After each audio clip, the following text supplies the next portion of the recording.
میں زیادہ وقت یہ بغیر کیونکہ نماز جمعہ کا وقت بھی بالکل قریب میں ہے. شارجہ کے مہمان ہمارے پاس ہیں. میں تو حیدرآباد میں رہتا ہوں, لیکن بولنے کی قوت 1 سے 1.5 گھنٹہ بھی انشاءاللہ میں بول سکتا ہوں, لیکن میں زیادہ وقت اس لیے لینا نہیں چاہتا. شارجہ کے مہمان جو ہمارے ملک سے بڑے مقام پر رہتے ہیں, وہاں سے آپ کے درمیان میں آئے ہیں. آپ کو سننا ہے اور آپ کے پاس صبح بھی 2 بجے ہے, تو میں آپ کے وقت زیادہ لیے بغیر انشاءاللہ یہ کہوں گا. اور ایک بات کی آپ سے گزارش کروں گا, اس میں خالی 1-2 الفاظ بول کر میں رخصت ہونا چاہتا ہوں. ایک میری ادب گزارش ہے, ایک گزارش یہ ہے کہ آپ لوگ آج سے یہ ٹھان لیں کہ جو بھی میرے آقا کی گستاخ یعنی وہ شام میں اگر گستاخی کرے گا, ہم اس کو کبھی معاف نہیں کریں گے. فرانس کا کوئی پروڈکٹ ہم نہیں خریدیں گے, اس بات کا غور کریے اور یہ کریے کہ اس نامراد کو اور اس کے اوپر احتجاج بھی ہم اپنی آواز کو بلند کریں گے, کیونکہ میرے اور آپ کے آقا کی شان جو بھی گستاخی کرا اس کی موت کا صاحب وہ دنیا کو ثبوت ہے. لیکن یہ ایسے فرانس کا جو مائکرون جو آج اللہ کے نبی کریم صلی اللہ علیہ وسلم کی شان میں گستاخی کرا, اس پر اگر ہم احتجاج نہیں کریں گے, اگر ہمارے میں اتنی اگر ایمانی حرارت نہ ہوگی, نبی کریم صلی اللہ علیہ وسلم سے اتنی محبت نہ ہوگی, تو یہ ہمارے دلوں میں ایمان کی مضبوطی نہیں ہے. ہم یہ آواز اور یہاں سے یہ آواز بلند کریں گے کہ ہم آج کے بعد فرانس کا کوئی پروڈکٹ نہیں خریدیں گے, اور مائکرون جیسے بردود کا اگر وہ ہمارے سامنے نظر آ گیا تو انشاءاللہ ایسا نہیں کہ ہم اس کے 4 پیس کر بتا دیں گے. انشاءاللہ ہم اللہ کے رسول صلی اللہ علیہ وسلم کے لیے ہم اپنے گھر کو, ہمارے والدین کو, ہمارے اولاد کو سب کو نچھاور کر دیں گے, ہماری یہ جان سب لگا دیں گے ہم, لیکن اللہ کے رسول کی شان میں گستاخی کو معاف نہیں کریں گے. یہ جذبہ ہر ایک کے دل میں ہونا چاہیے, تبھی ہمارے دلوں میں میرے اور آپ کے آقا نبی کریم صلی اللہ علیہ وسلم کی محبت جاگے گی. میں زیادہ وقت لیے بغیر ہمارے مہمان مخرب کو دعوت دیتا ہوں, اور ہمارے حجاج صاحب کیونکہ میں نے بھی آپ کا کئی بار بیان سنا ہے, بہت ہی بلبلے کے بیان ہے, اور میں سمجھوں گا ہمارے صوفی صاحب ان کا انٹروڈکشن دے کر آپ کے سامنے بلائیں گے. میں تمام انتظامی کمیٹی اور ہمارے خطیب صاحب کا اور عبداللہ واسع صاحب کا شکریہ ادا کرتا ہوں, جنہوں نے ناچیز کو اس محفل میں کچھ بولنے کا موقع فراہم کیا. اگر بولنے میں انجانے میں اگر میں نے کسی چیز کو ٹھیس پہنچائی یا کچھ غلط نہیں کی تو مجھے معاف فرمائیے. جزاک اللہ.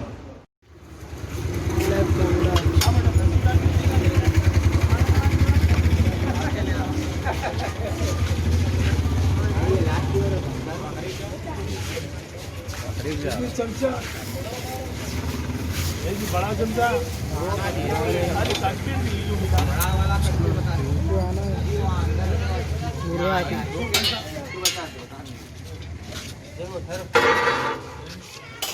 کریم صاحب آؤ دے رہا بیٹا, میں لگا رہا ہوں وہ جو صاف ہے کہ نہیں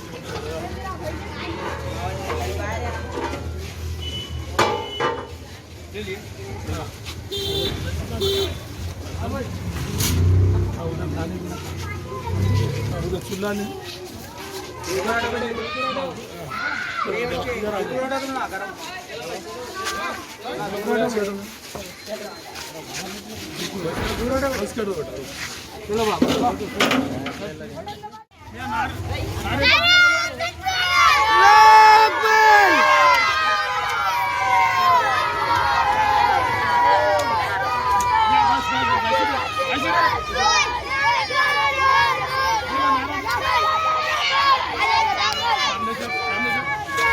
Ramle